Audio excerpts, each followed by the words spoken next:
The release of Ghost of Yotei has come and gone, and things have been weirdly quiet actually, which is not really what I expected. There wasn't many people streaming the game, not a lot of online chatter about it, it just kind of came out and people just mostly forgot about it. Which is sort of weird considering that this is supposed to be Sony's big tentpole release for fall 2025. Yet it doesn't seem to be having the kind of impact that Sony may have been hoping for, at least at first glance. Has it sold well? Are people liking it? Everything seems nebulous and mixed so far. For every shill account slobbering on Sony's meat like their free access depends on it, actual paying players are saying another story. And later on in this video, I actually want to cover the story of Yotei in full spoiler since I decided to watch the cutscenes at least, because there was no way in hell I would be playing this game. I tortured myself enough earlier this year with Assassin's Creed Shadows. But now with both games' plots in front of me, these games have actually very similar themes and stories, yet they really do nothing new with them. The reason why I'm not playing Yotei is simple, because the lead actor Erika Ishii is a pro-Antifa supporter, a literal fascist organization, and I consider that a deal breaker. Here's that infamous photo that Sucker Punch probably wishes would be deleted from the internet forever, but it will likely never happen. Erika is an activist, it's clear as day. She was the main female voice as well for Rook in Dragon Age Veilguard, another game that was filled with only people who believed and thought the same way too. But again, it's very weird how we're,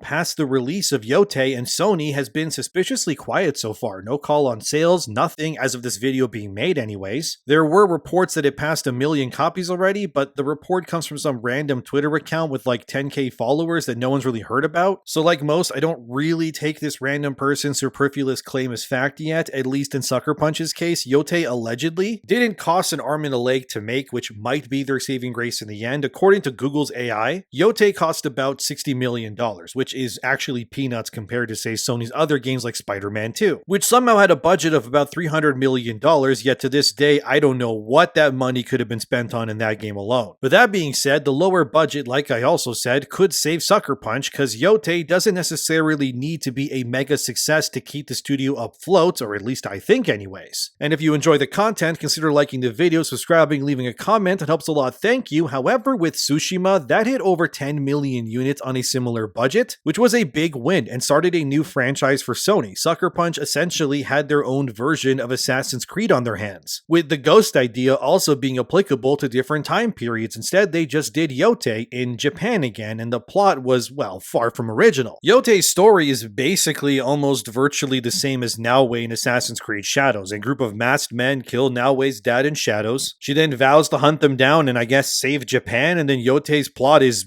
the same thing, just replace the dead dad with the dead family, and it all tracks the same. And after watching the supercut of Yotei, I'm kind of left baffled by Sucker Punch, because this game's plot feels increasingly forced, if anything, into existing. And its reason for being simply seems to be to just push a message, if anything else. Yeah, in case you don't know, it's another angry woman game. Atsu can even early on in the game scream like Jin could in Tsushima and cause people to cower in fear. But the build up to Atsu being feared is told instead of showed, because in Tsushima, by the time Jin is able to fully embrace the moniker of the Ghost and strike that fear into his enemies' hearts, it comes with hours of gameplay and setup, making the game feel like it earns that moment once everything Jin did to become so terrifying to the Mongol invaders, and it feels justified. In Yotei, Atsu's family dies, and then the game immediately shifts to an animated opening, which usually when these animated style openings are used, it's for budget reasons. For example, Destiny 2 used very similar storytelling techniques in their seasonal content because it costs way less than doing a CGI cutscene.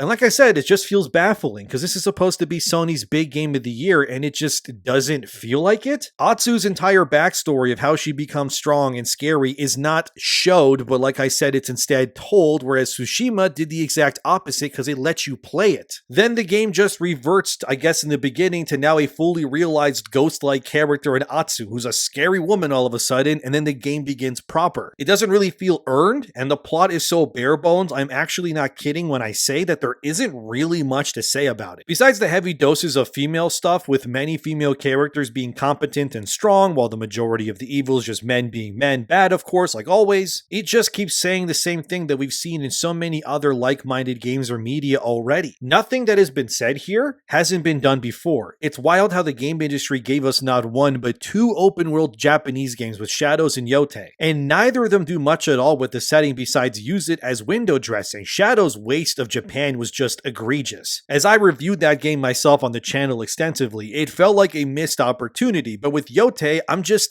I keep coming back to that word to explain everything that I saw. It's just baffling. I watched some Let's Plays of streamers like Synthetic Man who played the game live when it first came out, and it just looked like the typical Ubisoft formula again. Clear the camps, chase the foxes, cut the bamboo, nothing you haven't seen before, besides the gimmicky camping system, which relies on the PS5 controller and using its gyroscope. I'm kinda just left with my arms in the air saying, what was the point of this? There was one YouTuber whose name is Kitsu, they're a VTuber who played Ghost of Yotei themselves, and then gave their own opinion, which a lot of people didn't like. I won't read the whole thing, but here's part of what they said on screen here so you can see it, but to paraphrase it for you, essentially this person felt that the story was mid, there's nothing outstanding in their opinion, and the game forces your weapon types to be counters to other weapon types. Similar to how Jin had different stances for the counters, this then removes the enjoyment of using which weapon that you want since only certain weapons are effective against other weapons. So if you wanted to just use dual katanas and use it against weapons that it's not good against, you'll do worse unless you swap to another weapon, which kind of removes the purpose of using the type of weapon that you enjoy. Of course, the solution here would be to remove this restriction, or at the very least have different stances for every weapon type so people can just use what they want. But considering the budget of the game, I guess that just wasn't an option, and thus combat is just limited by this instead the entire time you play it. At the end of their rant post, they sum it up by saying, as you can see here, $80 for this is a waste, do not spend your money on this, don't even buy it on a sale, just replay the original. Here's a clip of her playing the game, and here's what she said, so please watch.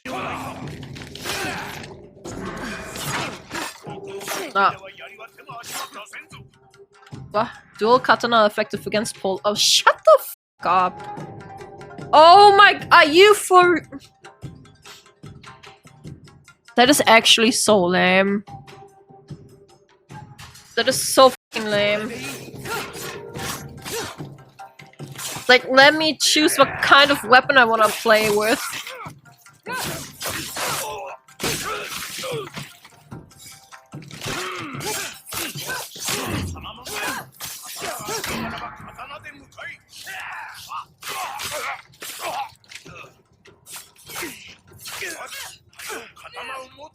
Oh my god! Yeah, okay.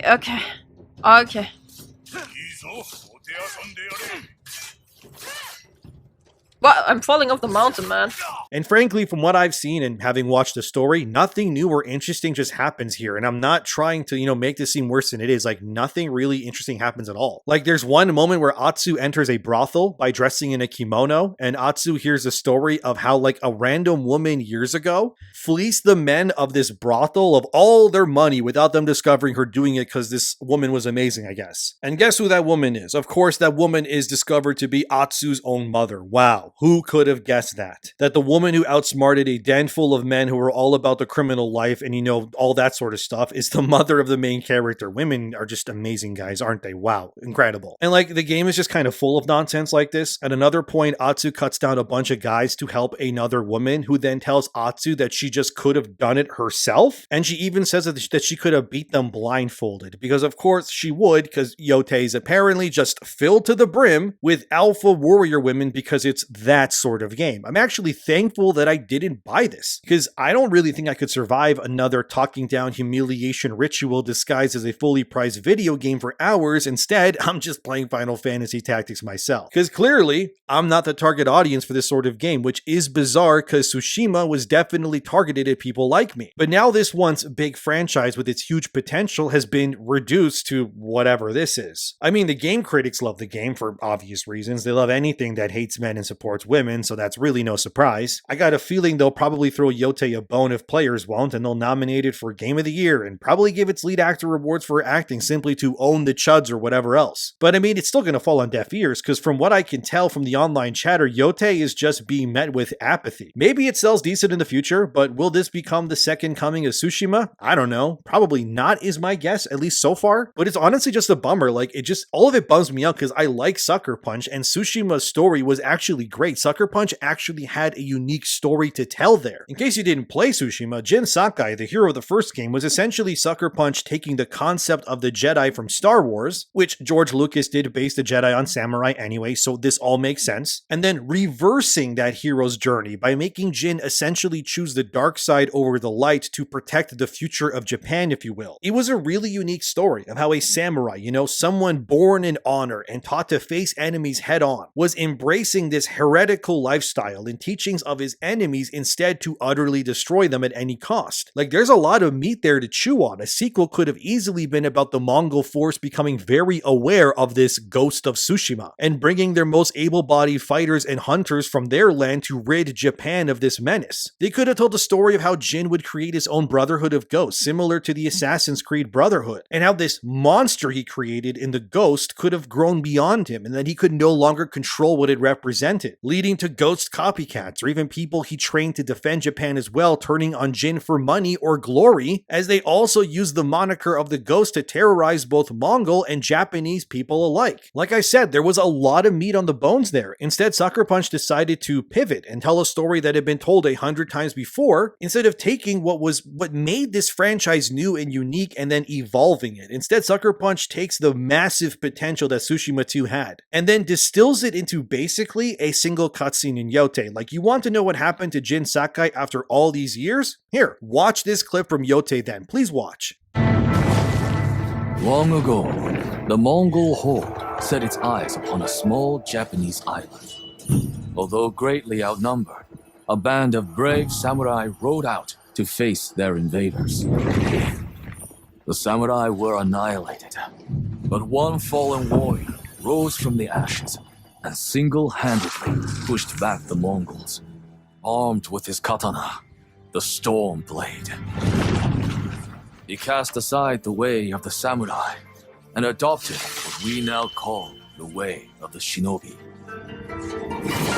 With the Storm Blade in hand and the howling winds at his back, the warrior defeated the Mongols and freed his home.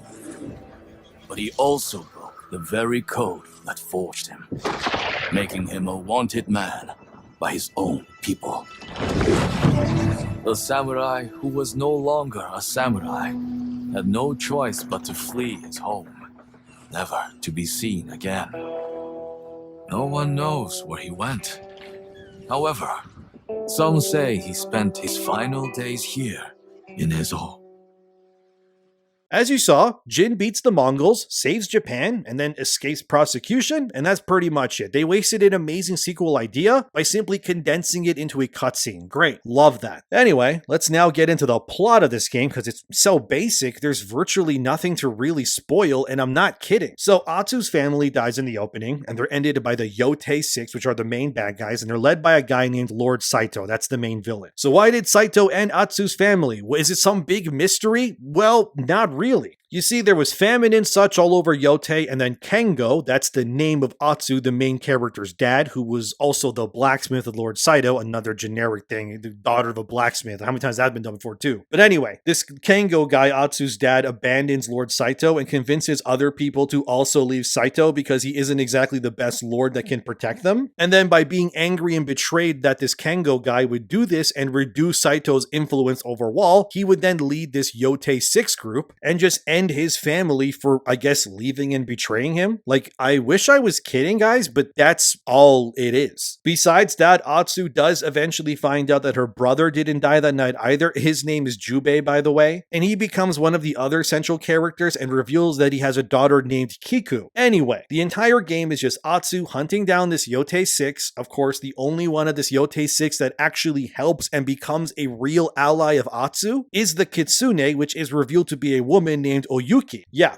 I know. The only woman of the Yotei 6 is a good guy and Atsu forgives her. Are you sensing a pattern here that women are good and men are bad yet? It's pretty on the nose. Anyway, after a lot of betrayal and back and forth, eventually Atsu faces off against Saito, the main villain, whatever. And then in the fight, Jubei, Atsu's brother, gets mortally wounded by Saito, which is kind of hilarious that all those years later and the poor guy still gets murked by the guy who took out his family. Anyway, Atsu then pits Saito to a tree the same way he did to her in the beginning of the game, game because symbolism, I guess. And then Jubei tells Atsu to watch over his daughter Kiku for him, and then Jubei passes away. Saito dies too, of course, and that's the ending pretty much, and then the game flashed forward 6 months. It's then revealed that Atsu, Kiku, and Oyuki, the Kutsune of the Yotei 6, they're all just living peacefully together in quiet, niceness, I guess, just tending to the land for the rest of time until they also pass away. And then Atsu pretty much moves on from vengeance and becomes a farmer, and roll credits. Like, I wasn't lying when I said the story doesn't do anything new here, and it's not lost on me that Atsu ends up with a daughter, of course, that's also related to her, and an older woman friend as well. No men in sight, of course, because I'll say it again, women good, men bad, like always, if it wasn't obvious already. And that's Yotei's story. Obviously, I'm skipping over things, but it really doesn't matter. It's nowhere near as interesting as Tsushima's, unfortunately. But what's hilarious is that the game tries to paint the picture that revenge is bad and protecting life is more important, yet technically that's clearly not the case at all in the game, because the game instead proves that revenge is actually a good thing, because objectively speaking, Atsu cleanses the land of Yotei of all the bandits and killers and people like Saito and the Yotei 6 through her vengeance alone, which means that her one-woman army revenge was technically mostly a net positive on the land of Yotei, and her revenge was kind of what led to the land being free again. And if she instead chose to protect life, as they say, and not go out on a vengeful field trip like she does throughout the entire game, Yotei as a region would still be rife with more criminals and then some, and nothing would be fixed or really get better. So actually, revenge is totally awesome now, and absolutely the right thing to do in almost every situation is what the game is actually saying. But it really doesn't surprise me that places like Sucker Punch did try to pull a Last of Us 2 sort of and try to guilt trip you into believing that you somehow did the wrong thing by wiping out hordes of evil criminals. Why would you ever feel guilty for objectively making your region a better place by removing it of worthless criminals who view the populace that lives there as nothing but pigs that they get to stab for money or worse? This is like if Insomniac made Spider-Man 3 and said Peter Parker getting criminals jailed is the wrong thing because crime and violence is a social construct created by the government or something, which hilariously is actual things that the current candidate, Zoran Mamdani, believes in, who's running as mayor of New York City in real life, and I'm not kidding. As seen here, and go look it up yourself, the actual possible future mayor of New York City wants to empty prisons because he doesn't believe in crime. I wish I was kidding, but anyways, moving on. It just doesn't surprise me that the kind of people who allow themselves to be gutted like fish by ideology like this would try to push nonsense like this into the art they create. But I do find it hilarious that Yotei ends with not one but two vengeful women getting away scot-free from their moral choices while all the men around them pay the ultimate price.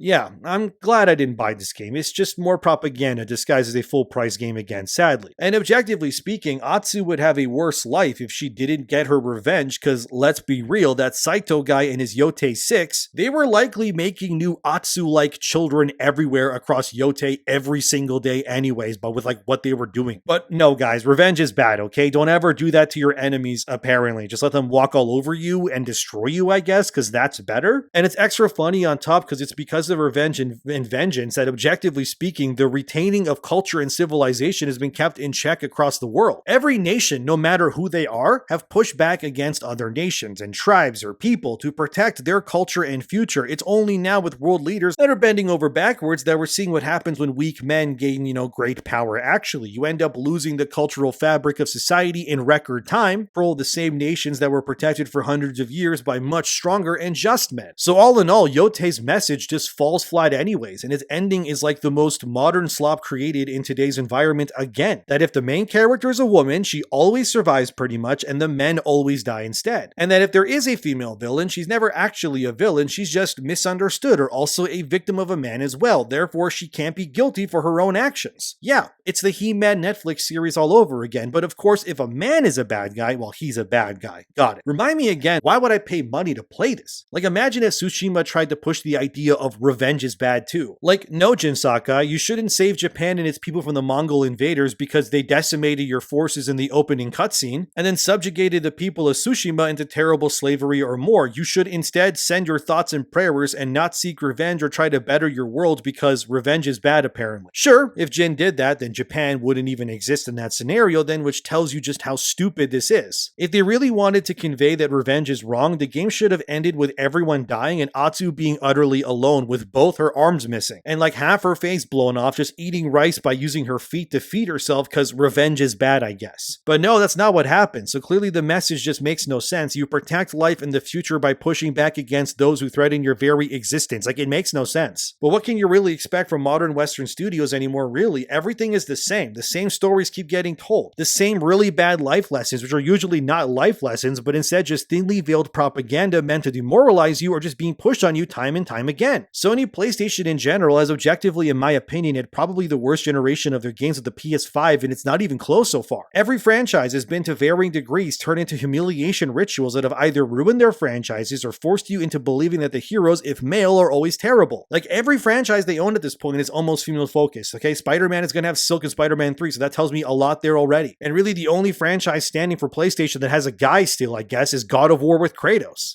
But Ragnarok was so disappointing, I have little faith there either, and I did a whole video breaking down Ragnarok and its problems years ago on the channel, so I won't repeat it here. But it's become very clear that Sony's once great Western studios have all just been infected by the same virus, and they're all just pushing the same typical like-minded slobs seemingly across the board. And it has objectively led to lower sales of many of these core franchises, winning less Game of the Year awards than they used to, and overall, making me especially doubt that Sony's dominance from a first-party perspective is going to continue. They used to be a bastion of game makers making games for their core audience, which are the male gamers, whether they like to admit it or not. Now they're turning everything into stuff like Yotei, and I'm no longer even tired of it. I've just become apathetic. I usually play every first-party Sony game besides Gran Turismo because I'm not a car racer kind of gamer myself, but Yotei is one of the only times I just omitted myself from playing it because I just have no interest. And now knowing the story and the themes and more, it's exactly what I knew it was going to be anyways. All women good, even the evil ones are too, and all men are bad and women are just victims all the time no matter what the circumstance. So if you got duped into buying this, I feel sorry for you, but I don't blame you. I mean, Sony used to make cool games that were agenda free. Now they just kind of make boring games that can't escape the mindsets of their own writers and their developers that are just terminally in these echo chambers. And knowing that this lead actor is a literal terrorist sympathizer, I personally cannot justify myself giving money to Sucker Punch on this game. I don't know, maybe they'll turn it around and realize who their actual audience is, but maybe Sucker Punch will go the same way as the others. Really wouldn't surprise me either. But if you ask me, I'm more disappointed in seeing Sony go down this road, but what do you think? Are you buying it? Are you enjoying the game? Does the fact that the lead actor promotes domestic terrorism affect anything for you or not when it comes to buying and supporting games? Let me know in the comments. Thanks for watching, and I'll see you next time.